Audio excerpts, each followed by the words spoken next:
Hello students, एक question पे हम डिस्कस करेंगे कि calculate the steady current through the 2 ohm resistor in the circuit.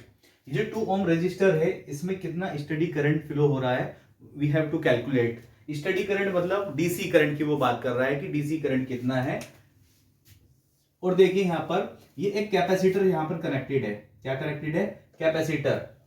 और आप जानते हैं कि कैपेसिटर डीसी को क्या करता है? डीसी करंट को कर देता है ब्लॉक्ड करता है। जो डीसी करंट है मतलब स्टडी करंट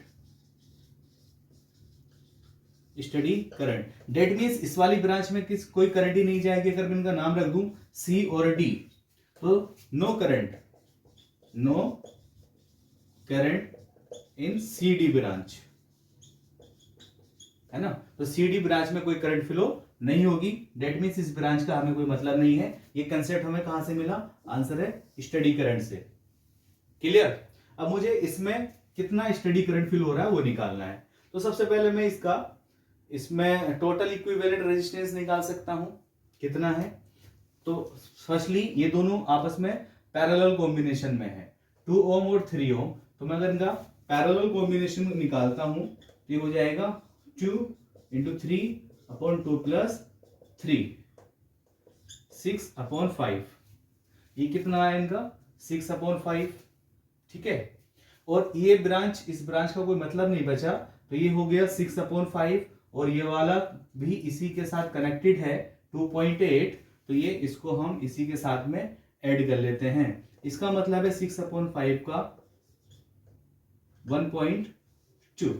1.2 ओम, यानी कि 1.2 ओम इसका इक्विवेलेंट। और इसका कोई मतलब नहीं है because there is no current flow in this branch, so this resistance is 2 Om.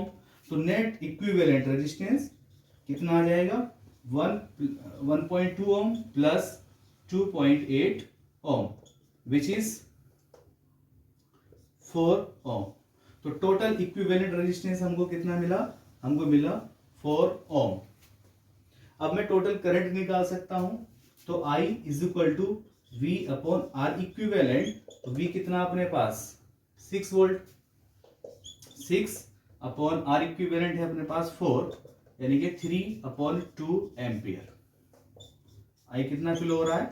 3/2 ampere.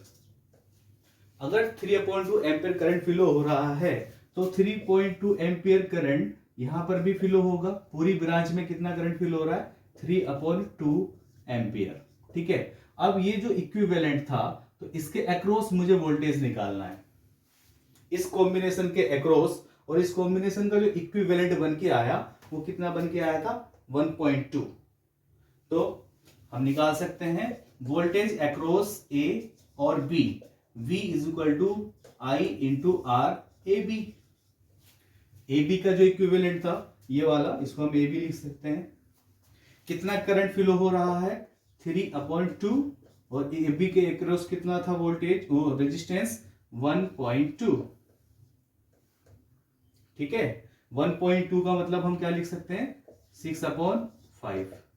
तो हो जाएगा 18/10, यानी कि 1.8 वोल्ट।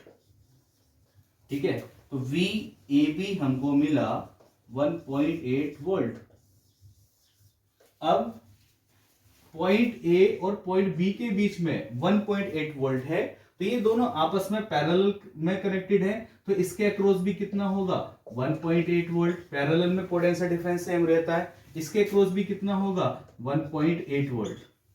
तो मुझे इसके अक्रॉस क्या निकालना है? इसके अक्रॉस निकालना है करंट। बोला ना कि 2 ओम रेजिस्टर के अक्रॉस कितना करंट फ्लो होगा। तो देखो मुझे रेजिस्टेंस भी पता है, वोल्टेज भी पता है, तो मैं करंट निकाल सकता हूं इसके अक्रॉस।